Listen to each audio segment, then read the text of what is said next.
Hello everyone, আমরা কথা বলছিলাম লিডারশিপ নিয়ে। লিডারশিপ আমরা এর আগে কথা বলেছি টেকনিক্যাল ওয়ার্ক এবং অ্যাডাপটিভ চ্যালেঞ্জ।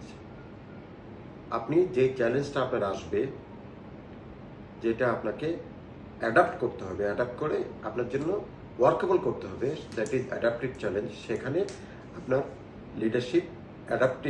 লিডারশিপ চ্যালেঞ্জ আসবে।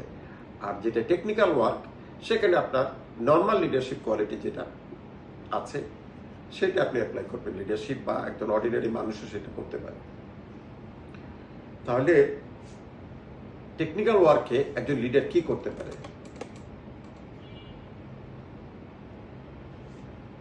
এটা হলো, it is not complexity or its importance technical প্রবলেমে, but the degree to which the challenge already lies within our capacity to solve.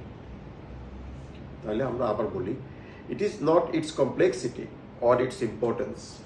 এটা কমপ্লেক্সিটি বা এটার ইম্পর্টেন্স না, but the degree to which the challenge already lies within our capacity to solve. Am I clear? মানে এটা আমাদের ক্যাপাসিটির মধ্যে কি পরিমাণ ডিগ্রিতে এটা আমাদের ক্যাপাসিটির মধ্যে আছে যে we can solve it. Thank you.